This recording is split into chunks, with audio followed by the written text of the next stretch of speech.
200 বছর পুরনো একটা বাড়ি, যার প্রতিটি কোণায় লুকিয়ে আছে রহস্যময় ইতিহাস। এক দেবীর অভিশাপে 200 বছর আগে মৃত্যু হয়েছিল এই বাড়ির এক ছেলের, যে ইতিহাস এখনও সবার আত্মা কাঁপিয়ে দেয়।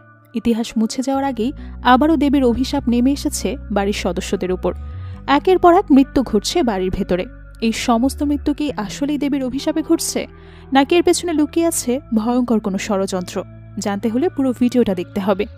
বলছিলাম, সম্প্রতি হইচই রিলিজপ্রাপ্ত সিরিজ বিশ্বরিয়ের কথা। এই সিরিজে এমন একটা রহস্যময় গল্প তুলে ধরা হয়েছে, যা দেখার পরেও দীর্ঘ সময় মস্তিষ্কে এর রেশ থেকে যাবে। আগে থেকে গেস করার কোনো উপায় নেই কি হচ্ছে আর কেন হচ্ছে। তো আর কথা না বাড়িয়ে চলুন শুরু করা যাক আজকের এক্সপ্লেনেশন। সঙ্গে আছি আমি, নুসরাত জাহান। শুরুতেই আমাদেরকে 200 বছর আগের একটা ঘটনা দেখানো হয়। এখানে আমরা বিশাল একটা বাড়ি দেখতে পাই। এই বাড়িটা মিত্রবাড়ি নামেই পরিচিত। ওই দিন মিত্রবাড়ির ছেলে মহেন্দ্রনাথ মিত্রর বিয়ে ছিল। বিয়ের রাতেই জানলা দিয়ে একটা সাপ ঢুকে মহেন্দ্রনাথকে ছোবল মারে। সাপের বিষ মহেন্দ্রনাথে ছটফট করতে শুরু করে। এতে মহেন্দ্রনাথের স্ত্রীর ঘুম ভেঙে যায়। সে ঘরের দরজায় একটা সাপ দেখতে পায়। সাথে সাথে মহেন্দ্রের স্ত্রী সিঁদুরের কৌটা সাপটার দিকে ছুঁড়ে মারে। ওই মুহূর্তে হঠাৎ ঘরের চারপাশ থেকে অদৃশ্য এক নারীর অট্টহাসির শব্দ ভেসে আসে। লোকমুখে চর্চিত আছে ওই রাতে দেবী মনসা নিজেই কালনাগিনী পাঠিয়েছিল মহেন্দ্রকে হত্যা করতে। কোনো একটা কারণে মনসা ক্ষুব্ধ হয়ে এমনটা করেছে। সকলের ধারণা, পৌরাণিক কাহিনী চাঁদ সওদাগরের ছেলে এবং বেহুলার স্বামী লক্ষিন্দরের সাথে যে ঘটনা ঘটেছিল, সেই ঘটনারই পুনরাবৃত্তি ঘটেছে মহেন্দ্রের সাথে। এরপর বর্তমান সময়ের দৃশ্য দেখানো হয়। 200 বছর পুরনো সেই মিত্রবাড়ি এখনও অক্ষত অবস্থায় আছে। মিত্রবংশের বর্তমান প্রজন্মের লোকেরা এখনও প্রতি বছর পূজার সময় এই বাড়িতেই আসে। পুরো বাড়ি জাঁকজমক করে সাজিয়ে ধুমধাম করে পূজার আয়োজন করা হয়। এবারও তার ব্যতিক্রম না। তবে এবার বাড়ির সবথেকে ছোট বউ রাজনন্দিনী প্রথমবার এই বাড়িতে এসেছে। সবাই আদর করে রাজনন্দিনীকে রাজি বলে ডাকে। সবকিছু আয়োজন করতে বাড়ির সবাই কয়েকদিন আগেই চলে এসেছে। সবশেষে আসে রাজি এবং তার হাজবেন্ড তথা। ওরা পৌঁছানোর সাথে সাথেই বাড়ির সবাই ওদেরকে বরণ করার জন্য এগিয়ে যায়। তথার মা বাবা, জেঠা জেঠি, কাকা কাকি, পিসি পিসো এবং তাদের সাথে তাদের ছেলেমেয়েরা সবাই অত্যন্ত আনন্দের সাথে রাজিকে বরণ করে নেয়। যেহেতু রাজি এই বাড়িতে প্রথমবার এসেছে, তাই আবারও একবার আলতায় পা জুবিয়ে রাজির গৃহপ্রবেশ করানো হয়। এরপর বাড়ির মন্দিরের পুরোহিত রাজিকে বাড়ির মন্দিরে নিয়ে যায় দেবী মনসার মূর্তি দর্শন করতে। তথার বাবা অনিল রাজিকে দেবীর মূর্তি দেখিয়ে বলে, মনসা দেবীর এই মূর্তিটা 200 বছর পুরনো ঐতিহাসিক মূর্তি। পুরোহিত রাজিকে বলে, আজ দেবীর আরতি তুমি করবে। অনিল পুরোহিতকে বলে, রাজি দেবদেবীর খুব একটা বিশ্বাস করে না। অনিলের সাথে তথাও যোগ দিয়ে বলে, রাজি মূলত নাস্তিক। এসব শুনে পুরোহিত রাজনন্দিনীকে বলে, ঠিক আছে, আজ তোমার আরতি করার প্রয়োজন নেই। যেদিন তোমার মন থেকে দেবদেবীর উপর বিশ্বাস আসবে, সেদিনই তুমি করবে। এর মাঝে তথার জেঠো অবিনাশ এসে রাগারাগি করে বলে, বেলা অনেক হয়েছে, দ্রুত আরতি শুরু করো। রাজি আর তথা অনেক দূর থেকে এসেছে, ওদেরকে বিশ্রাম নেওয়ার সুযোগ দাও। তখন পুরোহিত তথার ছোট বোন অপাকে বলে, ছোটবেলায় তুমি আরতি করার জন্য সবসময় জেদ করতে, আজ তাহলে দেবীর আরতি তুমি করো। অপা একটু সংকোচ বোধ করে, কারণ দেবীর আরতি অপার মুখস্থ নেই। তখন রাজি অপাকে বলে, আমি আরতি বলে দিচ্ছি, তুমি শুনে শুনে রিপিট করো। রাজি খুব চমৎকারভাবে আরতি বলতে থাকে। রাজির নির্ভুল আরতি শুনে পুরোহিত বলে, তুমি এত সুন্দর করে আরতি করতে পারো, অথচ সবাই বলছে তুমি নাস্তিক। তুমি নিজেও জানো না তুমি দেবীর কত বড় একজন ভক্ত। রাজি বলে, আমি বাংলা লোক সংস্কৃতি পড়াই, এটা আমার সিলেবাসে ছিল, তাই নির্ভুলভাবে বলতে পেরেছি। এরপর আরতি শেষে রাজি তথা অপা এবং তাদের ছোট কাকার ছেলে বিকাশকে নিয়ে বাড়ির উপরতলায় চলে যায়। বাড়ির উপরতলায় একটা ঘর আছে, যেটা 200 বছরে তালা বন্ধ অবস্থায় আছে। গত 200 বছর কেউ এই ঘরের তালা খোলার সাহস করেনি। সবাই ঘরটাকে অভিশপ্ত মনে করে। রাজি অভিশপ্ত ঘরটা দেখার জন্য যেতে শুরু করে। অপা এবং বিকাশ রাজিকে বারবার বোঝানোর চেষ্টা করে যে এই ঘরটার কাছে যাওয়ার অনুমতি কারও নেই। বাড়ির বড়রা যদি জানতে পারে তাহলে অনেক রাগারাগি করবে। কিন্তু রাজি নাছোড়বান্দা, সে ঘরটা দেখবেই।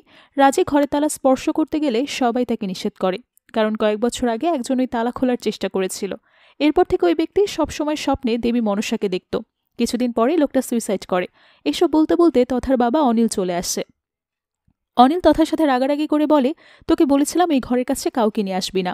রাজি অনিলকে জিজ্ঞেস করে, এই ঘরটা মহেন্দ্রের ঘর ছিল তাই না? অনিল বলে, হ্যাঁ, 200 বছর আগে নাগ পঞ্চমী রাতে কোনো একটা কারণে মনসা দেবীর মূর্তি হঠাৎ করে জ্বলে ওঠে। ওই বছরই মহেন্দ্রের বিয়ে হয়েছিল। বাসরাতেই সাপের কামড়ে তার মৃত্যু হয়। মহেন্দ্রের মৃত্যুর পর থেকে এই ঘরটা তালাবন্ধ অবস্থায় আছে। সবার ধারণা মনসা দেবীর পাঠানো যে কালনাগিনী মহেন্দ্রকে ছোবল মেরেছিল, সেই কালনাগিনী এখন এই ঘরেই বাস করে। এর মাঝে বাড়ির কাজের মহিলা দুর্বা চলে আসে। সে তালাবন্ধ ঘরের দরজায় আরতি করে মনসা দেবীর কাছে প্রার্থনা করে বলে, ঘরের ভেতরেই থেকো, ঘরে থেকো, ঘরের বাইরে এসো না। অনিল দুর্বাকে বলে দেয় ওরা যে এই ঘরের কাছে এসেছে এই ব্যাপারটা যেন দুর্বা অনিলের জেঠো অবিনাশকে না জানায়, কারণ অবিনাশ জানতে পারলে সবাইকে প্রচুর বকবে।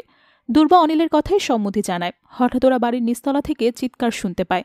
সবাই মিলে ছুটতে ছুটতে নিচে চলে আসলে দেখতে পায় পুরোহিত একজন ব্রোকারের সাথে চিৎকার করছে। এই ব্রোকার তথা পিসি অঞ্জনার বন্ধু। অঞ্জনা এবং তার হাজবেন্ড কাউকে কিছু না জানিয়ে এই ব্রোকারকে ডেকেছে বাড়ি মাপার জন্য। ওরা বাড়ির সদস্যদের সাথে আলোচনা না করেই বাড়িটা বিক্রি করে দেওয়ার ডিসিশন নিয়েছে। এত বছরের পুরনো বাড়িটা বিক্রি করা হবে শুনেই পুরোহিত রেগে গিয়ে চিৎকার করছে। সে বহু বছর ধরে এই বাড়ির মন্দিরে পুজো করে আসছে, সেই সাথে বাড়ির দেখাশোনাও করে, তাই সে বাড়ি বিক্রির ব্যাপারটা মেনে নিতে পারছে না। পুরোহিতের সাথে অঞ্জনার রীতিমতো ঝগড়া লেগে যায়, কিন্তু রাজি ঝগড়ার মাঝে ঢুকে চা খাওয়ার কথা বলে ঝগড়া থামিয়ে পরিস্থিতি শান্ত করে ফেলে। রাজির বুদ্ধি দেখে বড়রা তার প্রশংসা করে। রাতের বেলা পুরোহিত মনসা দেবীর মূর্তির সামনে দাঁড়িয়ে অনবরত ক্ষমা চায়। এটা দেখে রাজি পুরোহিতের কাছে জানতে চায় কেন সে এতবার ক্ষমা চাচ্ছে। পুরোহিত বলে কাল থেকে নাগ পঞ্চমীর উৎসব শুরু, এটা অনেক কঠিন একটা উৎসব।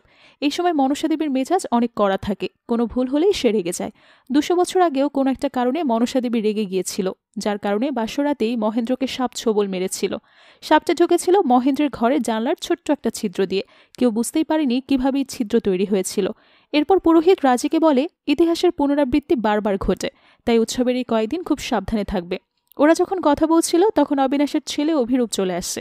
অভি মাতাল অবস্থায় মন্দিরের সামনে এসে চিৎকার করে মনসা দেবীর জয় জয়কার করতে শুরু করে। এসব দেখে পুরোহিত অভির উপর ক্ষুব্ধ হয়ে বলে কুলাঙ্গার কোথাকার, যেমন বাবা তার তেমন ছেলে। রাজির সামনে এমন কথা বলে ফেলায় পুরোহিত একটু লজ্জায় পড়ে যায়। ব্যাপারটা সামলানোর জন্য পুরোহিত বলে কাজের চাপে আমার মাথা ঠিক নেই, তাই বলে ফেলেছি।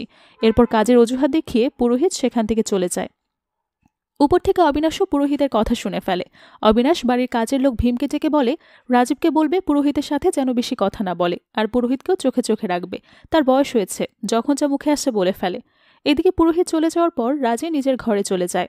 তথা অনেকক্ষণ রাজির জন্য অপেক্ষা করেছিল। রাজে দেরিতে ঘরে যাওয়ায় তথা রাজির উপর অভিমান করে বিভিন্ন কথা বলতে শুরু করে, কিন্তু তথার কথায় কান্না দিয়ে রাজি ঘরের চারপাশটা ভালোভাবে চেক করে। সে ঘরের এক কোণে ছোট্ট একটা ছিদ্র দেখে। রাজি একটা কাপড়ের টুকরো ছিদ্রটার ভেতরে ঢুকিয়ে সেটা বন্ধ করে দেয়, কারণ পুরোহিত তাকে বলেছে উৎসবের এই কয়েকটা দিন যেন সাবধানে থাকে, কেননা ইতিহাস বারবার পুনরাবৃত্তি হয়। রাজির এমন কাজ দেখে তথা হেসে বলে তুমি তো দেখছি কলিযুগের নাস্তিক বেহুলা। রাত যখন আরো গভীর হয় তখন আমরা দেখতে পাই বাড়ির কাজের লোক ভীম গায়ে চাদর মুড়িয়ে লুকিয়ে লুকিয়ে বাড়ির পেছনে দরজা দিয়ে বাহিরে যাচ্ছে। বাড়ি থেকে একটু দূরে যাত্রাপালা চলছিল। সেখানে পৌরাণিক কাহিনী চাঁদ সওদাগর এবং দেবী মনসার মধ্যকার দ্বন্দ্বের কাহিনী দেখানো হয়। এই গল্প তো অনেকেরই জানা আছে। চাঁদ সওদাগরের হাতে পুজো না পেলে দেবী মনসা স্বর্গের দেবী হতে পারবে না, কিন্তু অহংকারী চাঁদ সওদাগর কোনোভাবেই দেবী মনসার কাছে মাথা নত করতে রাজি না। চাঁদ সওদাগর মনসার পূজা না করায় মনসা ক্ষুব্ধ হয়ে চাঁদ সওদাগরের বংশ নির্বংশ করে দেয়। মনসা একে একে চাঁদ সওদাগরের সব ছেলেকেই তাদের বাস্যরাতে হত্যা করতে শুরু করে। সবশেষে হত্যা করে লক্ষিন্দরকে, যার মৃত্যুর পরেই চাঁদ সওদাগরের বংশ নির্বংশ হয়ে যায়। পরবর্তীতে বেহুলা স্বর্গে গিয়ে দেবতাদের সাথে লড়াই করে লক্ষিন্দরের প্রাণ ফিরিয়ে নিয়েছিল। তাই লোকনাগ পঞ্চমীর অনুষ্ঠানে উপলক্ষে গ্রামে যাত্রাপালায় এই গল্পটাই উপস্থাপন করা হচ্ছিল। ভীম লুকিয়ে লুকিয়ে যাত্রাপালা দেখতে চলে আসে। সেখানে দুজন সাপুড়ে ছিল। তাদের মধ্যে একজন ভীমের হাতে কিছু একটা দেয়। ভীম সেটা নিয়ে নিজের কাছে লুকিয়ে রাখে। পরদিন সকালে নাগপঞ্চমী পূজার রীতি অনুযায়ী দেবী মূর্তির স্নান যাত্রায় অনুষ্ঠান করা হয়। বাড়ির সবাই একসাথে অংশ নেয়। সবাই একসাথে পুকুরের দিকে যায়। শুধুমাত্র অভি একা একা আগেই পুকুরে যায়। সে পুকুরে স্নান করে বাড়ির দিকে যেতে শুরু করে। স্নান যাত্রায় অংশগ্রহণ না করে অভিকে অন্য দিক থেকে দেখে রাজি তাকে জিজ্ঞেস করে আপনি কোথায় যাচ্ছেন? অভি জবাবে বলে সমস্ত ভালো কাজ থেকে দূরে যাচ্ছি। অভির কথা শুনে রাজি কনফিউজড হয়ে যায়। পরিবারের বাকি সদস্যদের অভির কথায় কান্না দিয়ে স্নান যাত্রার কাজ সম্পন্ন করে। এদিকে ব্রোকার বাড়িতে ঢুকে বন্ধ ঘরের দরজা একটা ছবি তুলে নেয়। এরপর সে একজনকে ফোন দিয়ে বলে তালাবন্ধ ঘরটা মনে হয় আয়তনে বিশাল বড়, ঘরের তালাটা ভেঙে দেখতে হবে। ব্রোকারের কথা শেষ হওয়ার আগেই তারা অদ্ভুত আওয়াজ শুনতে পায়। উপরে তাকালেই দেখতে পায় মাথার উপরে একটা ঝাড়বাড়িতে বিষাক্ত সাপ ঝুলছে। সাপটা মাটিতে নেমে ব্রোকারের দিকে এগিয়ে যেতে শুরু করে। ব্রোকার সেদিকে থাকা একটা ভারী বক্স তুলে সাপটার উপর ছুঁড়ে মারে। এতে সাপটার মৃত্যু হয়। ওই রাতে বাড়ির সদস্যরা মনসা দেবীর মন্দিরে পূজা করতে গেলে দেখে দেবীর মূর্তি জ্বলে উঠেছে। সবাই অনেক বেশি ভয় পায়। সবথেকে বেশি আতঙ্কিত হয় পুরোহিত, কারণ দেবী যখনই রেগে যায় তখনই এই রূপ ধারণ করে। পুরোহিত বাড়ির সব সদস্যদের বলে হাত জোর করে দেবীর কাছে ক্ষমা চাও। এরপর পুরোহিত পূজার একটা সামগ্রী নেওয়ার জন্য বাড়ির উপর তলায় চলে যায়। ওই সময় পুরোহিত একটা ছায়া দেখতে পায়।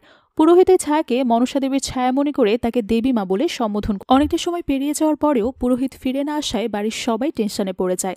তথা এবং রাজি পুরোহিতকে খুঁজতে উপরে গেলে দেখতে পায় পুরোহিতের নিথর দেহ মেঝেতে পড়ে আছে, আর মুখ দিয়ে ঝরছে সাদা ফেনা। ওরা পুরোহিতের হাতের দিকে খেয়াল করলে দেখতে পায় হাতে সাপে কামড়ের চিহ্ন। ওরা দ্রুত ব্যাপারটা বাড়ির সবাইকে জানায় এবং একজন ডক্টরকে ডেকে নিয়ে আসে। ডক্টর পুরোহিতকে চেক করে কিছু একটা বলতে যাবে, তখনই হঠাৎ মহাদেবের কস্টিউম পরা একজন বহুরূপী ছুটতে ছুটতে এসে বলে, দেবী মনসা পুরোহিতকে নিয়ে গেছে, তোরা যদি বাঁচতে চাস সবাই বাড়ি থেকে বের হয়ে যা, মনসা কাউকে রাখবে না, একে একে সবাইকে মারবে। এরপর মনসার কস্টিউম পরা একজন বহুরূপী ধীর পায়ে রাজের দিকে এগিয়ে গিয়ে বলে, কতবার বেহুলা লক্ষিন্দরকে বাঁচাবে, লক্ষিন্দরকে মরতে হবে। এসব কথা শুনে তথার মা অনেক ঘাবড়ে যায়। তথার মা ভয়ে অনেক প্যানিক করতে শুরু করে। রাজে তাকে বোঝানোর চেষ্টা করে ওরা শুধুমাত্র দুজন বহুরূপী, ওদের কথা শুনে এত ভয় পাওয়ার কিছু নেই। কিন্তু তথার মা বলে এর আগে কখনোই বাড়িতে বহুরূপী আসেনি, ওরা নিশ্চয়ই ঈশ্বরের দূত হয়ে এসেছে, এ কারণে ওরা তোকে বেহুলা বলে সম্বোধন করেছে। রাজি বলে ওরা হয়তো কোনোভাবে জানতে পেরেছে আমার নতুন নতুন বিয়ে হয়েছে, তাই আমাকে ভয় দেখানোর জন্যই এটা বলেছে। তথার মা রাজের কোনো কথা বোঝার চেষ্টা করে না। সে বলে, আমি আর এক মুহূর্ত আমার ছেলে মেয়েদের নিয়ে এই বাড়িতে থাকবো না, এক্ষুনি আমি কলকাতা চলে যাব। তখন তথার বাবা অনিল এসে বলে, আমি পরিবারের সবাইকে এভাবে বিপদে রেখে নিজের ছেলে মেয়েদেরকে নিয়ে চলে যেতে পারবো না। কথায় কথায় তথার মা বলে, আগেরবার তো তুমি পূজার সময় বাড়িতে আসতেই চাওনি, তখন তো পরিবারের কথা ভাবনি। অনিল বলে, সেই বাড়ি বিক্রি নিয়ে ঝামেলা চলছিল, তাই আমি এসব ঝামেলায় থাকতে চাইনি। এদিকে হঠাৎ করে পুরোহিতের মৃত্যু হয়ে যাওয়ায় মনসা দেবী পূজা অসম্পূর্ণ থেকে যায়, তাই দুজন পুরোহিতকে ডাকা হয় অসম্পূর্ণ পূজা সম্পূর্ণ করার জন্য। ওই দুজন পুরোহিত খুব দ্রুত চলে আসে। তারা একে অপরের সাথে আলোচনা করে যে যত দ্রুত সম্ভব পূজা সম্পন্ন করতে হবে, নয়তো অমঙ্গল হবে। বাড়িতে পৌঁছে ওরা খুব দ্রুত পূজা শুরু করে দেয়। অন্যদিকে রান্না করে কাজের মহিলা দুর্বা ভীমকে জিজ্ঞেস করে, কাল রাতে লুকিয়ে লুকিয়ে তুমি কোথায় গিয়েছিলে? তুমি রাতে দরজা খুলেছিলে, তখন হয়তো বাড়িতে সাপ ঢুকেছে, তোমার জন্য পুরোহিতের মৃত্যু হলো। রাজি পেছন থেকে ওদের কথা শুনে ফেলে। রাজি ভীমকে জিজ্ঞেস করে, কোথায় গিয়েছিলে? ভীম বলে, আমি যাত্রা দেখতে গিয়েছিলাম। এদিকে পিসি অঞ্জনা পুরোহিতের মৃত্যুর জন্য অভিকে দোষারোপ করে বলতে শুরু করে, অভির কারণেই নাকি দেবীর মূর্তি চলে উঠেছে, আর সে কারণেই পুরোহিতের মৃত্যু হয়েছে। এসব বলাতে অভি রেগে গিয়ে অঞ্জনার সাথে চিৎকার করা শুরু করে। অভি বলে, ওরা বাড়িতে ব্রোকার নিয়ে এসেছে, ওদের ব্রোকার সাপ মেরে দেবীকে রাগান্বিত করেছে, উল্টো ওরা আমাকে দোষারোপ করছে, সম্পত্তির লোভে সম্পর্ক রেখেছে, আবার বড় বড় কথা। নিজের পিসির সাথে এভাবে ঝগড়া করায় অভির বাবা অবিনাশ রেগে গিয়ে অভিকে বাড়ি থেকে বের হয়ে যেতে বলে। অনিল অবিনাশকে শান্ত করার চেষ্টা করে, তখন অঞ্জনা রেগে গিয়ে বলে, আমি বাড়ি ছেড়ে চলে যাব। এভাবে উৎসবের মাঝখানে যেন বাড়ি ছেড়ে চলে না চাই, তাই বাড়ির সবাই অঞ্জনাকে বোঝানোর চেষ্টা করে। এর মাঝে অভি হুমকি দিয়ে বলে, সাহস থাকলে পূজা শেষ হওয়ার আগে কেউ বাড়ি থেকে বের হয়ে দেখাক না। এই কথা শুনে অঞ্জনা এবং তার হাজব্যান্ড জয়ন্ত ক্ষুব্ধ হয়ে ওই মুহূর্তেই বাড়ি থেকে বের হয়ে যায়। গাড়ি চালিয়ে যাওয়ার সময় ওরা রাস্তায় হঠাৎ সামনে কিছু একটা দেখে চমকে যায়। সাথে সাথে গাড়ির ব্যালেন্স হারিয়ে একটা বড় দুর্ঘটনা ঘটে। গ্রামের লোকজন বাড়ির সবাইকে খবর দেয়। সবাই অঞ্জনা এবং জয়ন্তকে হসপিটালে নিয়ে যায়। ডক্টর জানায় দুজনেরই অবস্থা অনেক বেশি ক্রিটিক্যাল। অঞ্জনা অলরেডি কোমায় চলে গেছে, জয়ন্তর অবস্থাও খুব একটা ভালো না, সেও সেন্সলেস অবস্থায় আছে। যেহেতু অ্যাক্সিডেন্ট কেস, তাই পুলিশও চলে আসে। পুলিশ ডক্টরকে বলে দুজনের কোনো একজনের জ্ঞান ফিরে আসলে সবার আগে যেন পুলিশকে জানানো হয়। পরদিন সকালে ব্রোকার আবারও বাড়ি চেক করার জন্য গেলে অভি তাকে প্রচণ্ড মারধর করে, কারণ ব্রোকার যে সাপটাকে মেরেছে অভি সেটাকে বাড়ির বাস্তু সাপ হিসেবে বিশ্বাস করে। অভি সবাইকে সাবধান করে দিয়ে বলে, বাড়ির বাস্তু সাপ মারা গেলে দেবী মনসা অভিশাপ দেয়, সবার জন্য সামনে বিপদ অপেক্ষা করছে। এদিকে বাড়ির এমন পরিস্থিতি দেখে অপা ঘাবড়ে গিয়ে কান্নাকাটি করতে শুরু করে। রাজি অপাকে সান্ত্বনা দিতে গেলে অপা বলে, আমি বুঝতে পারছি না মনসা দেবী কেন রেগে গেল, বাস্তুসাপ মারা হয়েছে বলেই কি সে ক্ষুব্ধ হয়েছে? রাজি বলে, পূজার রীতিতে কোনো ভুল ত্রুটি হলে দেবদেবীরা রেগে যায়, এটা আমি বইতে পড়েছি, কিন্তু দেবী রেগে গিয়ে মানুষ খুন করবে এই ব্যাপারটা বিশ্বাস হচ্ছে না। তথা বলে, কেন, দেবী মনসাই তো চাঁদ সওদাগরের পুরো পরিবারকে হত্যা করেছিল। রাজি বলে, ওটা তো একটা গল্প কাহিনী। তথা বলে, তুমি যদি বেহুলা লক্ষিন্দরের গল্পটা বিশ্বাস না করো, তাহলে সেদিন আমাদের ঘরের ছিদ্রটা কাপড় দিয়ে বন্ধ করে দিয়েছিলে কেন? রাজি বলে, ঠিক আছে, আমি মেনে নিলাম, বাস্তুসাপ মারার কারণে মনসা দেবী রেগে গিয়ে মানুষকে মেরেছে, তাহলে তো সবার আগে ব্রোকারকে মারা উচিত ছিল। মনসা দেবী পুরোহিতকে কেন মারল? আর মনসা দেবী নিশ্চয়ই কারো গাড়ির অ্যাক্সিডেন্ট করাবে না, আমার মনে হয় সবকিছুই কোইন্সিডেন্স। অন্যদিকে হসপিটালে জয়ন্তর সেন্স ফিরে আসে। সেন্স ফিরতেই জয়ন্ত প্রচণ্ড প্যানিক করতে শুরু করে, কারণ ওই সময় শুধুমাত্র অ্যাক্সিডেন্টের মুহূর্তের স্মৃতি মনে পড়ছিল তার। এখানে আমরা দেখতে পাই অ্যাক্সিডেন্টের মুহূর্তে জয়ন্ত এবং অঞ্জনা তাদের গাড়ির সামনে দেবী মনসাকে দাঁড়িয়ে থাকতে দেখেছে, আর দেবীকে দেখে ওরা ভয় পেয়ে গাড়ির ব্যালেন্স হারিয়ে ফেলে। এসব স্মৃতি মনে করে প্যানিক করতে করতে তার মৃত্যু হয়ে যায়। হসপিটাল থেকে অবিনাশকে কল করে জয়ন্তর মৃত্যুর ব্যাপারে জানিয়ে দেওয়া হয়। ওই সময় বাড়ির সবাই মনসা দেবীর পূজা করছিল। জয়ন্তর মৃত্যুর সংবাদ শুনে পুরোহিতরা পুজো থামিয়ে দেয়। পুরোহিতরা বলে, একদিন আগে এই বাড়িতে একজন পুরোহিতের মৃত্যু হয়েছে, আজ আবার বাড়ির অন্য একজন সদস্যদের মৃত্যু হলো। এরকম পরিস্থিতিতে এই বাড়িতে পূজা চালিয়ে যাওয়া আমাদের পক্ষে সম্ভব না। বাড়ির সবাই মিলে পুরোহিতকে রিকোয়েস্ট করতে শুরু করে যেন পূজা সম্পূর্ণ করে তারপর যায়। এর কারণ সবাই বিশ্বাস করে পূজা অসম্পূর্ণ থেকে গেলে বাড়ির অমঙ্গল হবে। কিন্তু পুরোহিত বলে এই বাড়িতে যে পুরোহিত পূজা করবে তার মৃত্যু নিশ্চিত। শুধু আমি কেন, অন্য কোনো পুরোহিত আর এই বাড়িতে পূজা করতে আসবে না। ওই সময় অভি বাড়ির ভেতর থেকে বেরিয়ে এসে বলে দেবী মনসার পূজা আমি সম্পূর্ণ করব। অবিনাশ অভিকে মন্দিরের কাছে যেতে নিষেধ করতে থাকে। অভি বেশিরভাগ সময় মদ খেয়ে মাতাল অবস্থায় থাকে। এ কারণে কেউই চায় না অভি দেবী মূর্তির আশেপাশে থাকুক। কিন্তু অভি কারো কথায় পাত্তা না দিয়ে দেবী মূর্তির সামনে চলে যায়। এর পরের দৃশ্যে আমরা এক বৃদ্ধাকে দেখতে পাই। বৃদ্ধা লাঠিতে ভর করে হেঁটে হেঁটে সাপুড়েদের পল্লীতে যায়। একজন বৃদ্ধা বেদিনী ওই বৃদ্ধাকে দেখে অবাক হয়ে বলে, তুই এখনো বেঁচে আছিস? বৃদ্ধা বলে, আমার মরণ নেই। এরপর আমরা বিকাশকে দেখতে পাই। বাড়ির পেছনে দুজন গুন্ডা বিকাশকে পিস্তল চিকিয়ে বলে, বাড়ি বিক্রির টাকা তো এখনো পেলাম না, রকারও তো পালিয়ে গেছে, আর তোর পিসির হাজবেন্ডেরও মৃত্যু হয়েছে, এখন আমরা টাকা কোথায় পাবো? বিকাশ গুন্ডাদেরকে বলে, আমি যেভাবেই হোক তোমাদের টাকা ম্যানেজ করে দেব। প্রকাশকে হুমকি দিয়ে গুন্ডারা চলে যায়। অন্যদিকে অভি মনসা দেবীর পূজা করতে চাওয়ায় অভির বাবা মা তাকে আবারও বোঝাতে শুরু করে। অবিনাশ অভিকে বলে, তুমি এর আগে কখনো কোনো পূজা করনি, তোমার কোনো ধারণা নেই কিভাবে করতে হয়। অভি বলে, দেবীর পূজা করার জন্য রীতিনীতি জানার প্রয়োজন নেই, মন থেকে ডাকলেই সে শুনবে। সবাই বারবার বোঝানোর পরেও অভি কারো কথাই শোনে না। এর মাঝে বিকাশ বলে, তোমার এসব ঝামেলা বাদ দিয়ে দেবীর মূর্তি ভাসিয়ে দিয়ে আজ এই বাড়িটা বিক্রি করে দাও। এই কথা শুনে বিকাশের মা বিকাশকে ধমক দিয়ে বলে, আর কখনো এই ধরনের কথা বলবি না। বিকাশের আচরণ দেখে রাজির সন্দেহ হয় বিকাশ হয়তো কোনো ঝামেলা পাকানোর চেষ্টা করছে, কিন্তু সে বিকাশকে সরাসরি কিছুই বলে না। অন্যদিকে অবিনাশ অভির মাকে বলে, যেভাবেই হোক অভিকে থামাও। অভি যদি এই পূজা করে তাহলে অনেক বড় অমঙ্গল হবে। গত 200 বছর এই বাড়িতে যা ঘটেনি অভি পুজো করলে তাই ঘটবে। অভির মা বলে, যা অমঙ্গল করার তা তো তুমি অনেক আগেই করে ফেলেছ, এখন শুধু ফল ভোগ করার পালা। অবিনাশ অভিকে তার ঘরের ভেতর আটকে রেখে বাইরে থেকে দরজা বন্ধ করে দেয়। অভি দরজা খোলার জন্য চিৎকার করতে শুরু করে, কিন্তু কেউই অবিনাশের কথা অমান্য করে ঘরের দরজা খোলার সাহস করে না। অভি অনবরত চিৎকার করতেই থাকে। তখন রাজি সাহস করে দরজা খোলার জন্য চায়, কিন্তু রাজি অভির রুমের দরজার কাছে পৌঁছানোর আগেই ভীম অভির দরজা খুলে দিয়ে বলে, যাও পূজা করো। ভীমের এমন সাহস দেখে রাজি একটু কনফিউজড হয়ে যায়। যেখানে বাড়ির কোনো সদস্য দরজা খোলার সাহস পাচ্ছে না, সেখানে ভীম কি করে সাহস দেখায়? রুম থেকে বের হয়ে অভি মন্দিরে বসে মনসা দেবীর পূজা করতে শুরু করে। সবাই দূরে দাঁড়িয়ে দৃশ্য দেখে। পূজা শেষ হয়ে গেলে রাজি বাড়ির সদস্যদের হাতে হাতে পূজার প্রাসাদ দেয়। আর ওই সময় হঠাৎ মনসা দেবী কস্টিউম পরা সেই বহুরূপী চলে আসে। বহুরূপী সরাসরি রাজির কাছে গিয়ে বলে, আমার সাথে যাবি নাকি? তোরা এই বাড়ি থেকে পালা, নয়তো আমি সবাইকে নিজের সাথে নিয়ে যাব। মূলত এই বহুরূপী নিজেকে মনসা দেবী দাবি করে সবাইকে হুমকি দিচ্ছিল যে সে অর্থাৎ মনসা দেবী সবাইকে মেরে ফেলবে। হুমকি দিয়ে বহুরূপী বাড়ি থেকে বের হয়ে যায়। সাথে সাথে রাজি দৌড়ে বেলকনিতে চলে যায়। বেলকনি থেকে সে দেখতে পায় বাড়ির বাইরে মহাদেবের কস্টিউম পরা বহুরূপী অপেক্ষা করছে, আর মনসার কস্টিউম পরা বহুরূপী বাড়ি থেকে বের হয়ে ওই পুরুষ বহুরূপীর কাছে চলে যাচ্ছে। দুজন মিলে দ্রুত জঙ্গলের দিকে পালাতে শুরু করে। রাজি অপাকেও এই দৃশ্যটা দেখায়, যাতে অপা বিশ্বাস করে ওরা কোনো ঈশ্বরের দূত না, বরং সাধারণ মানুষ কস্টিউম পরে এসে ভয় দেখাচ্ছে। এরপর রাজি অপাকে বলে, আমি অভিদাদার ঘরটা চেক করতে চাই, তুমি আমাকে হেল্প করো। আমার মনে হয় অভিদাদাই কোনো গন্ডগোল করছে। বেদেদের সাথে অভিদার সম্পর্ক অনেক ভালো, এমনও তো হতে পারে সে বেদেদের কাছ থেকে সাপ নিয়ে এসে এসব করছে। অপা বলে, হতে পারে, কিন্তু ছোটবেলা থেকেই অভিদাদার সাথে তার বাবার সম্পর্ক খারাপ, দুজনের মধ্যে সবসময় ঝামেলা লেগেই থাকে। ওই মুহূর্তে অভি বেলকনিতে চলে আসে। সে অপা এবং রাজির কথা শুনে ফেলে। অভি অপার সাথে রাগারাগি করে বলে, নতুন বউয়ের কাছে আমার বদনাম করাটা ঠিক হচ্ছে না তোর, তুই ছোট মানুষ ছোট মানুষের মতোই থাক, বড়দের ব্যাপারে কথা বলতে আসবি না। এসব বলে অভি অপাকে তাড়িয়ে দেয়। এরপর অভি রাজিকে বলে, আমার ব্যাপারে এত আগ্রহ দেখিও না, আমি অনেক খারাপ মানুষ, আমার থেকে দূরে থাকো। এই কথা বলে অভি চলে যায়। রাতের বেলা রাজি বাড়ির সিঁড়িতে অবিনাশের ফিসফিস করে কথা বলার সাউন্ড শুনতে পায়। রাজি লুকিয়ে লুকিয়ে সিঁড়ির কাছে গেলে দেখতে পায় অবিনাশ একজন বৃদ্ধার সাথে রাগারাগি করছে। এই বৃদ্ধাকে আমরা বেদে পল্লীতে দেখেছিলাম।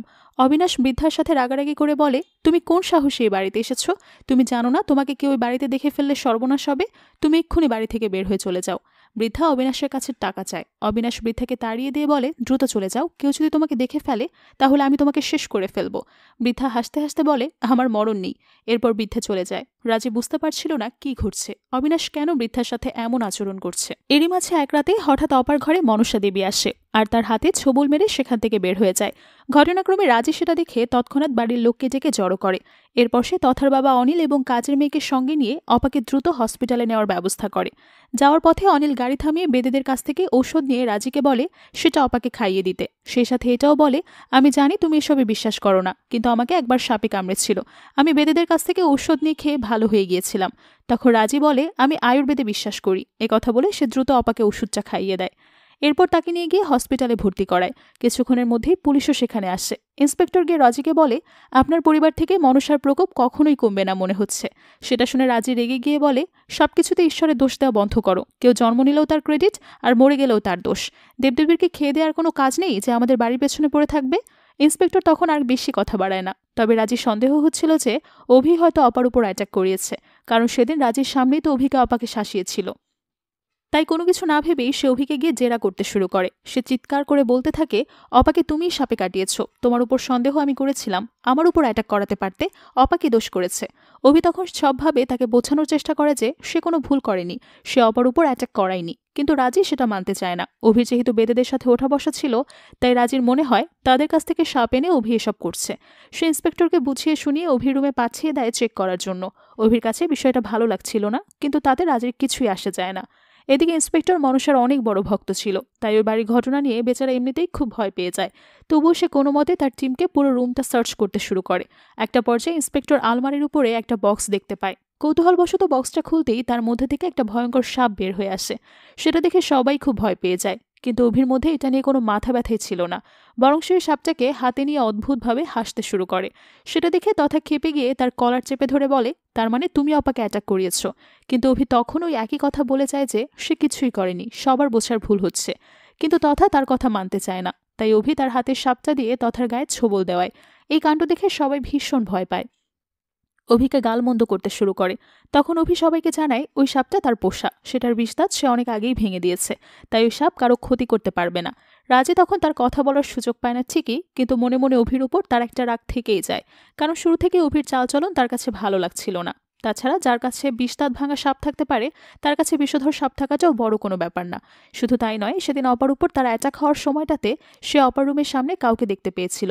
রাজের ধারণা ওই লোকটা হয়তো অভিই ছিল, কিন্তু সমস্যা হচ্ছে রাতের অন্ধকারে সে চেহারাটা ঠিকঠাক দেখতে পারেনি, তাই সরাসরি জেরা করাটা তার পক্ষে সম্ভব হচ্ছিল না।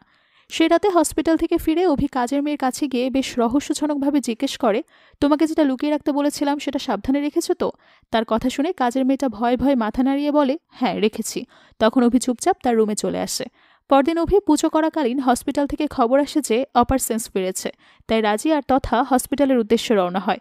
তবে যাওয়ার আগে রাজি তাদের কাজের মেয়েকে বলে যায়, তুমি সবার উপর নজর রাখবে, বিশেষ করে অভির উপর।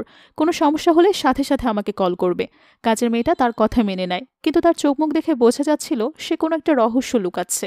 এদিকে রাজিরা হসপিটালে গিয়ে অপাকে জিজ্ঞেস করে, তোমার সাথে ওই রাতে কি হয়েছিল, কি দেখেছিলে তুমি? অপা বলে, আমি মনসাকে দেখেছি।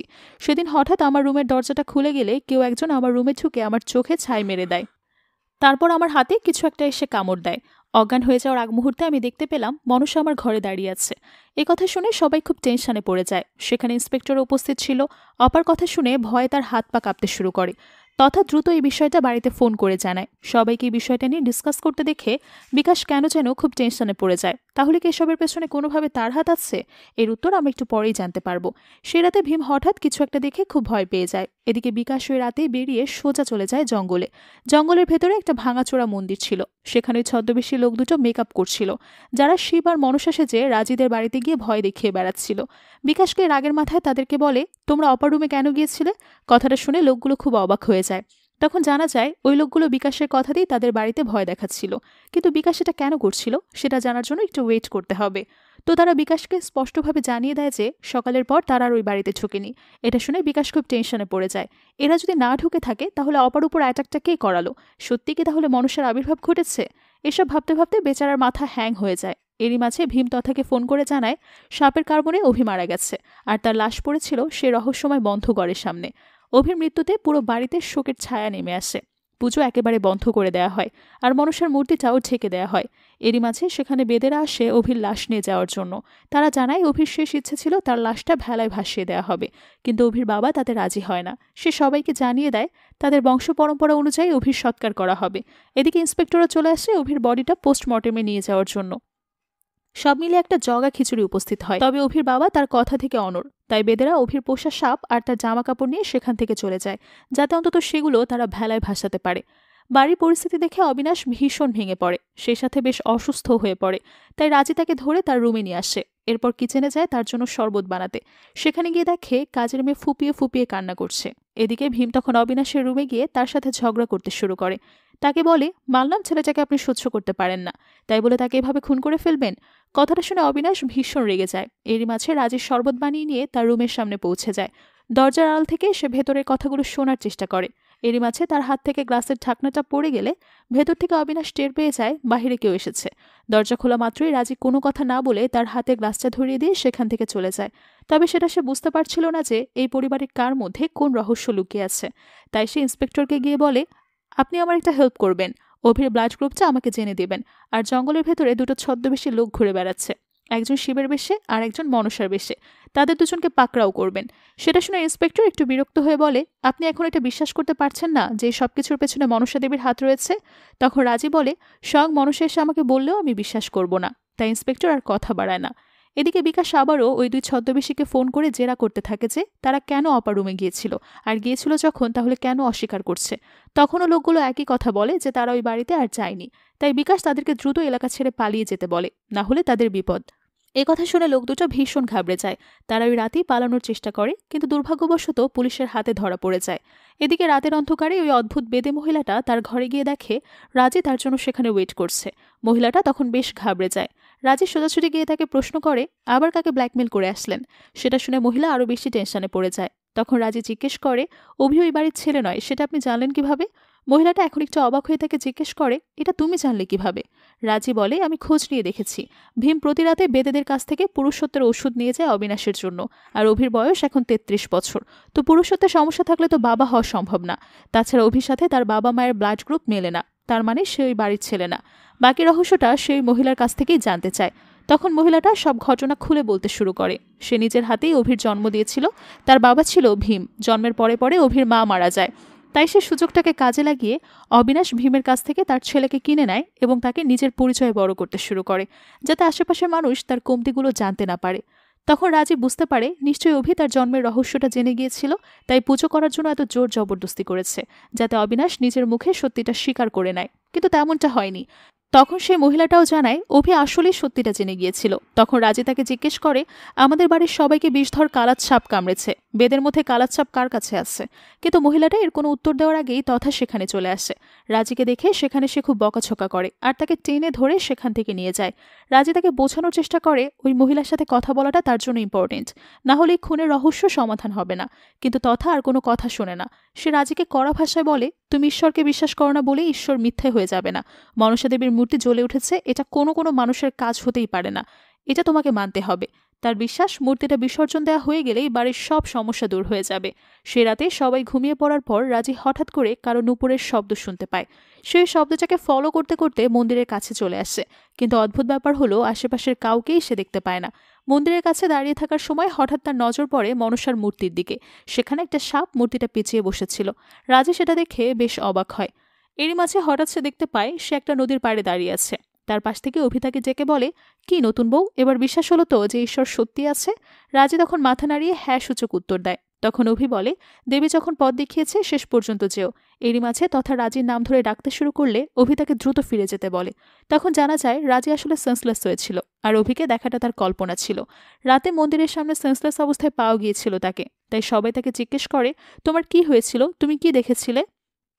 কিন্তু রাজি কোনো উত্তর দেয় না। সে সোজা চলে যায় মন্দিরে, আর তার পেছন পেছন তথাও সেখানে যায়। সে বারবার রাজিকে জিজ্ঞেস করতে থাকে সে ঠিক আছে তো, তার কি হয়েছে? কিন্তু রাজি কোনো উত্তর দেয় না। সে দেবীর সামনে গিয়ে বলে, এরপর পুজোটা আমি করব। সেটা শুনে তথা অবাক হয়ে যায়। যে মেয়েটা ঈশ্বরকে বিশ্বাসই করে না সে আবার পুজো করবে কেন? তথা মনে করে সেন্সলেস হয়ে গিয়ে হয়তো রাজির মাথায় কোনো সমস্যা হয়েছে, না হলে মরা বাড়িতে কেউ পুজো করতে চায়? তাই সে রাজিকে দ্রুত ডক্টরের কাছে নিয়ে যেতে চায়। তবে রাজি জেদ ধরে বসে পুজো শেষ না করে সে কোথাও যাবে না। তখন তথা বলে, পরিবারে কারোর মৃত্যু হলে সেখানে পুজো করা যায় না। তখন রাজি তার কথার উত্তর না দিয়ে অবিনাশের কাছে গিয়ে জিজ্ঞেস করে, এখনো চুপ করে থাকবেন? অবিনাশ বুঝতে পারে তার রহস্য ফাঁস হতে চলেছে। তখন তার ওয়াইফ সবাইকে জানিয়ে দেয় অভি তাদের ছেলে ছিল না, সে ভীমের ছেলে। কথাটা শুনে সবাই যেন আকাশ থেকে পড়ে। বিষয়টা জানার পর তথার মা আর এক মুহূর্ত সেখানে থাকতে চায় না। পরিবারের লোকদের কাছ থেকে এত বড় একটা রহস্য গোপন করা হবে এটা সে কোনোভাবেই মানতে পারছিল না। তবে অনিল সেখান থেকে যেতে রাজি হয় না। সে বলে দেয়, রাজি যখন পুজো করতে চেয়েছে তাহলে পুজো শেষ করে এখান থেকে যাব, কারণ রাজির বুদ্ধিমত্তার উপর তার সম্পূর্ণ বিশ্বাস আছে। সে বুঝে গিয়েছিল রাজির মাথায় কিছু না কিছু চলছে, তাই সে তার ছেলের বউকে সাপোর্ট করার ডিসিশন নেয়। পরবর্তীতে তথাও রাজিকে একই প্রশ্ন করে যে সে কেন পুজোটা করতে চাচ্ছে, কিন্তু রাজি তার কোনো উত্তর দেয় না। তথার ভয় হচ্ছিল পুজো করতে গিয়ে দুটো মানুষ মারা গেল, এখন রাজির কোনো ক্ষতি না হয়। তবে রাজি তাকে আশ্বস্ত করে যে তার কোনো ক্ষতি হবে না, তাই তথা আর কিছু বলার সুযোগ পায় না। এরপর তারা চলে যায় অপাকে হসপিটাল থেকে ফিরিয়ে আনার জন্য। তাকে নিয়ে বাড়ি ফেরার পর হঠাৎ পুলিশের গাড়ি দেখে তারা খুব টেনশনে পড়ে যায়। তারা দ্রুত ভেতরে গিয়ে দেখে পুলিশের ছদ্মবেশী লোকগুলোকে নিয়ে তাদের বাড়িতে এসেছে এবং বিকাশকে জেরা করছে। সেখান থেকে বিকাশের গোপন রহস্য ফাঁস হয়। সে জানায় জুয়া আর ড্রাগসের নেশায় তারা অনেকগুলো টাকা দেনা হয়ে যায়। সেটা পরিশোধ করার জন্য ওই বাড়িটা বিক্রি করা খুব ইম্পর্টেন্ট ছিল। সে ভেবেছিল বাড়ি বিক্রি করার পর তার ভাগের টাকা দিয়ে সে ওই দেনাগুলো পরিশোধ করবে। সে কারণেই সে ওই লোকগুলোকে ভাড়া করেছিল, বাড়ির সবাইকে ভয় দেখানোর জন্য, যাতে তারা দ্রুত বাড়িটা বিক্রি করে দিতে রাজি হয়ে যায়। তার কথা শুনে সবাই ভীষণ রেগে যায়। তখনই আবার ইন্সপেক্টর জানায় ওই ছদ্মবেশী মহিলার কারণেই আগের বার গাড়ির অ্যাক্সিডেন্টটা হয়েছিল। তখন ওই ছদ্মবেশী মহিলা বলে, আমি ইচ্ছে করে কিছু করিনি, ভুলবশত তাদের গাড়ির সামনে এসে পড়েছিলাম, তাই আমাকে দেখে ভয় পেয়ে তারা ব্যালেন্স হারিয়ে ফেলে। সবকিছু শোনার পর অনিল ইন্সপেক্টরকে বলে, আপনি এদের সবাইকে ছেড়ে দিন, আমরা কারো নামে কোনো কমপ্লেন করতে চাই না। সেটা শুনে ইন্সপেক্টর সবাইকে ছেড়ে দিয়ে সেখান থেকে চলে যায়। সেই রাতে পোস্টমর্টেম শেষে অভির লাশটা হাতে পাওয়ার পর সবাই মিলে ভীমের মাধ্যমে তার সৎকারের কাজ সম্পন্ন করে। এদিকে কাজের মহিলাটা গিয়ে রাজিকে আংটি ধরিয়ে দেয়। আংটিটা দেখে রাজির মনে সন্দেহ হয়। সে বন্ধ ঘরের একটা ডুপ্লিকেট চাবি বানিয়ে আনে। এরপর এক রাতে পুজো করতে করতে সে মনসাকে উদ্দেশ্য করে বলে, তুমি নাকি চাঁদ সওদাগরের উপর প্রতিশোধ নেওয়ার জন্য লক্ষ্মীন্দরকে মেরে ফেলেছিলে। 200 বছর আগে এই পরিবারের সাথেও তেমন কিছুই হয়েছে। তাই আজ আমি আবারও দেখতে চাই ইতিহাস ফিরে আসছে কিনা। আমি আবারও আমার ঘর ফুল দিয়ে সাজাবো, বেহুলার মতো নতুন বউয়ের রূপে সাজবো। দেখব আজ তোমরা আমার ঘরে ঢোকার সাহস হয় কিনা। তার কথাগুলো শুনে সবাই হতবাক হয়ে যায়। একটা সাধারণ মানুষ কিনা দেবীকে চ্যালেঞ্জ করছে, ব্যাপারটা কারো হজম হয় না। তবে রাজি সেসবে পাত্তা দেয় না। সে নিজে খুব সুন্দর করে সাজগোজ করে এবং বাসর সাজায়। তারপর তথাকে গিয়ে বলে, তুমি ভয় পেও না, শুধু আমার উপর ভরসা রেখো আর সবসময় সতর্ক থেকো। তথা যখন তার কথা মেনে নিয়ে চুপচাপ ঘুমিয়ে পড়ে আর রাজি চলে যায় রুমের বাইরে। কিছুক্ষণ পর সত্যি সত্যি তার ঘরে মনসার আবির্ভাব ঘটে আর সাথে সাথে তথা জেগে ওঠে। তখন রাজি এসে মনসাকে বলে, সবসময় বেহুলারা নিজেদের পরীক্ষা দেবে না জেঠিবা। এসব দেখে তথা হতবাক হয়ে যায়। তখন গল্পের আসল রহস্য সামনে আসে। মূলত এই সব কিছুর পেছনে মূল কালপ্রিট ছিল অবিনাশের ওয়াইফ। কিন্তু সে এসব কেন করল সেটাই এখন জানব। বিয়ের পর এক বুক আশা নিয়ে এই বাড়িতে এসেছিল সে। প্রথম দিনেই দেবর অনিলকে দেখে তার বেশ ভালো লেগে যায়। এরপর বাসরাতেই সে তার স্বামীর অক্ষমতা সম্পর্কে জানতে পারে। তবে সেটা যাতে অন্য কেউ না জেনে যায় তাই অবিনাশ তার উপর টর্চার করে আর তাকে হুমকি দেয় যে সে যদি এই বিষয়টা কাউকে বলে দেয় তাহলে তাকে কেটে নদীতে ভাসিয়ে দেবে। সেই সাথে এটাও জানায় সে বেদের আনা ওষুধ খেতে শুরু করেছে। কিছুদিনের মধ্যেই সে সুস্থ হয়ে যাবে। তবে সেই সময় তার কখনোই আসে না। নতুন বইয়ের সব আশা, সুখ, আনন্দ ধুলোয় মিশে যায়। বেচারি তখন মনের কষ্টে একা একা ছাদে বসে কাঁদতে শুরু করে। ঠিক সে সময় একটা বাঁশির মনোমোহন করা সুরে সে বিবহিত হয়ে যায়। সেই সুর ফলো করতে করতে সে পৌঁছে যায় অনিলের রুমে। এরপর অনিলকে বলে, আজ মনসা পালা শুরু হয়েছে, আমাকে দেখতে নিয়ে যাবে। অনিল খুশি মনে তার কথায় রাজি হয়ে যায়। এরপর রাতের বেলা তারা দুজন লুকিয়ে লুকিয়ে চলে যায় যাত্রাপালা দেখতে। ফেরার পথে হঠাৎ একটা সাপ অনিলকে কামড় দেয়। আর কোনো উপায় না পেয়ে তার ভাবি তাকে নিয়ে যায় বেদেদের কাছে। সৌভাগ্যবশত বেদেদের দেওয়া ওষুধ খেয়ে অনিল এই যাত্রায় বেঁচে যায়। কিন্তু সাপের বিষের কারণে তার খুব জ্বর হয়।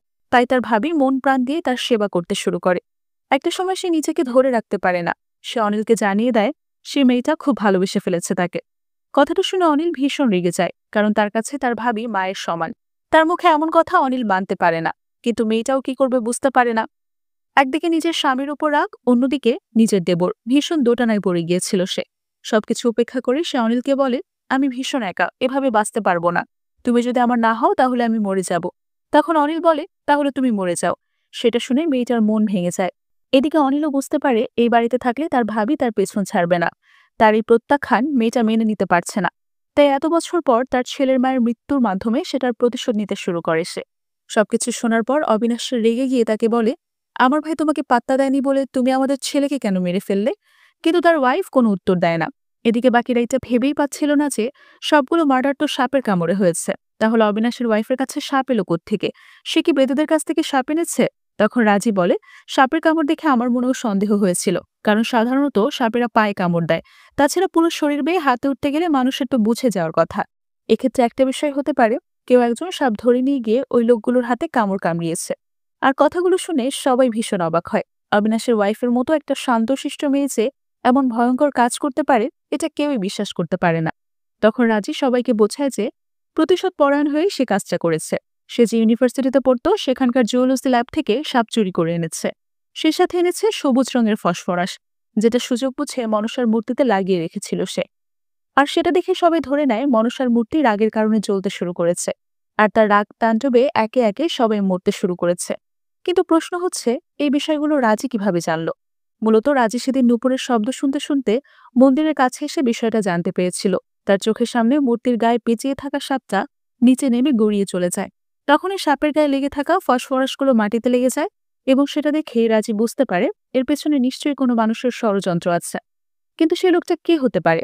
এসব নিয়ে ভাবতে ভাবতে হঠাৎ সে দেখে মূর্তির সামনে থেকে একটা আলতারাঙা পায়ের ছাপ তার দিকে এগিয়ে আসছে, কিন্তু সেখানে কোনো মানুষের অস্তিত্ব ছিল না। এটা দেখে রাজি ভয়ে সেন্সলেস হয়ে যায়। এরপর যখন তার সেন্স ফেরে, তখন সে বুঝতে পারে হয়তো সত্যি দেবী তাকে সঠিক পথ দেখানোর চেষ্টা করছে। এরপর সে ওই ফসফরাসের আর সাপের রহস্য খোঁজার কাজে উঠে পড়ে লাগে। সেদিন কাজের মেয়ে তাকে যে আংটিটা দিয়েছিল সেটা অবিনাশের ওয়াইফের ছিল, তাই সে অবিনাশের ওয়াইফের ওপর নজর রাখতে শুরু করে। এরপর কাজের মেয়েকে দিয়ে ওই বন্ধ রুমের ডুপ্লিকেট চাবি বানিয়ে এনে সবার কাছ থেকে লুকিয়ে ওই রুমে ঝুঁকে খোঁজাখুঁজি শুরু করে। সে সময় তার সামনে সব রহস্য ফাঁস হয়ে যায়। অবিনাশের ওয়াইফ প্রতিনিয়ত সবার চোখের আড়ালে সেই রুমে যেত, আর সেখান থেকে মনসার বেশে মাঝরাতে বেরিয়ে সবার উপর হামলা করত। খুঁজতে খুঁজতে সেখানে রাজি বেশ কিছু বাঁশি এবং সেই বিষধর সাপটাকেও পেয়ে যায়। অনিলের বাঁশি শুনে যেহেতু সে মুগ্ধ হয়েছিল, তাই সে বাঁশিগুলোকে সে নিজের হাতিয়ার হিসেবে ব্যবহার করে। ওই সাপগুলো যেহেতু বেশ ছোট, তাই অবিনাশের ওয়াইফ সেগুলোকে ওই বাঁশের ভেতর ভরে রেখে দিত। বাঁশিতে ছিদ্র থাকার কারণে তারা মারা যেত না। এরপর রাতে সুযোগ বুঝিয়ে সে তার টার্গেটের কাছে গিয়ে বাঁশির মুখে লাগানো ক্যাপটা খুলে দিলেই সাপটা মুখ বের করে টার্গেটের হাতে ছোবল দিত। আর তারপর সে চুপচাপ আবার ওই রুমে ঢুকে ড্রেস চেঞ্জ করে সবার সাথে মিশে যেত। অবিনাশের ওয়াইফ এই সব কিছু স্বীকার করে নেয়। তবে একটা বিষয় নিয়ে এখনো রাজির মনে খটকা লাগছিল। বাকিরা অনিলের ছেলে মেয়ে হলেও পুরোহিত আর অভির সাথে তো অনিলের কোনো সম্পর্ক ছিল না, তাহলে তাদেরকে কেন মারল? তখন অবিনাশের ওয়াইফ জানায় অনিলের এবার পূজায় গ্রামে আসার পর সে আবারও সুযোগ বুঝে অনিলের কাছে যাওয়ার চেষ্টা করে, কিন্তু এবারও অনিল তাকে অপমান করে সেখান থেকে তাড়িয়ে দেয়। আর এই বিষয়টা পুরোহিত দেখে ফেলে। সেই সাথে সাথে সে এটাও জেনে যায় যে অবিনাশের ওয়াইফ লুকিয়ে লুকিয়ে ওই বন্ধ ঘরে যেত, তাই নিজের রহস্যটা লুকানোর জন্য সে বাধ্য হয়ে পুরোহিতকে মেরেছে। এরপর একটা পর্যায়ে অভি জেনে যায় যে ওই বাড়ির সবার মৃত্যুর পেছনে তার মায়ের হাত আছে। অভি তার মাকে অনেক ভালোবাসত, তাই সে তার মাকে রিকোয়েস্ট করে সবকিছু স্বীকার করে নেওয়ার জন্য, কারণ তার মা যে এত ভয়ঙ্কর হতে পারে এটা অভি বিশ্বাস করতে পারছিল না। তবে তার মা একটা কথাও বলে না। তখন অভি বাধ্য হয়ে বলে, তুমি যদি কিছু স্বীকার না করো তাহলে আমাকে বাধ্য হয়ে বিষয়টা সবাইকে জানাতে হবে। এই কথা শুনে তার মা ভীষণ ঘাবড়ে যায়, আর সুযোগ বুঝে তার ছেলেকেই মেরে ফেলে। কথাগুলো শোনার পর অবিনাশ আর নিজের রাগ কন্ট্রোল করতে পারে না, তার ওয়াইফকে মারার জন্য তেড়ে আসে। তখন রাজি বলে এখানে তার সম্পূর্ণ দোষ না, বিয়ের পর একটা মেয়ের অনেক আশা থাকে, সেগুলো পূরণ না হলে আর দিনের পর দিন টর্চার করা হলে তার মন তো মিশে যাবেই। এ কথা শুনে অবিনাশও নির্বাক হয়ে যায়। সবকিছু সামনে আসার পর অবিনাশের ওয়াইফকে পুলিশের হাতে তুলে দেওয়া হয়। রাজি মন থেকে মনসা পূজা সম্পন্ন করে। পূজা শেষ করে সে মনসাকে উদ্দেশ্য করে বলে, আমি জানি না সেদিন আমি কি দেখেছিলাম, সেটি কি আদৌ সত্য ছিল কিনা, তবে এতটুকু বুঝতে পেরেছি কোনো সত্তা অবশ্যই আছে যে আমাকে সঠিক পথ দেখায়। অর্থাৎ সবশেষে রাজির মনও ঈশ্বরের প্রতি বিশ্বাস আসতে শুরু করে। আর এই সুন্দর মুহূর্তের মধ্য দিয়ে গল্পটা শেষ হয়ে যায়। পরবর্তীতে রাজির এই সাহসিকতা এবং কৃতিত্ব নিয়ে সেখানকার লোকাল নিউজ পেপারে একটা আর্টিকেল ছাপানো হয়। সেখান থেকে একজন ব্যক্তি রাজির ফোন নম্বর নিয়ে তার কাছে একটা সাহায্য চায়। লোকটা জানায় সেও এমনই একটা অলৌকিক রহস্যের বেড়াচালে ভেসে গেছে, তাই সে চাচ্ছে রাজি তাকে রহস্য উদ্ঘাটনে সাহায্য করুক। কথাটা শুনে রাজি বেশ টেনশনে পড়ে যায়। তাহলে কি নতুন এক বিস্ময়ের অধ্যায় শুরু হতে চলেছে? এর উত্তর হয়তো আমরা দ্বিতীয় সিজনে জানতে পারবো, যদি দ্বিতীয় সিজন রিলিজ হয়ে থাকে আর কি। তো আজকের গল্পটা আপনাদের কাছে কেমন লাগলো সেটা অবশ্যই কমেন্ট করে জানাবেন। আজকের মতো বিদায় নিচ্ছি, দেখা হবে পরের ভিডিওতে।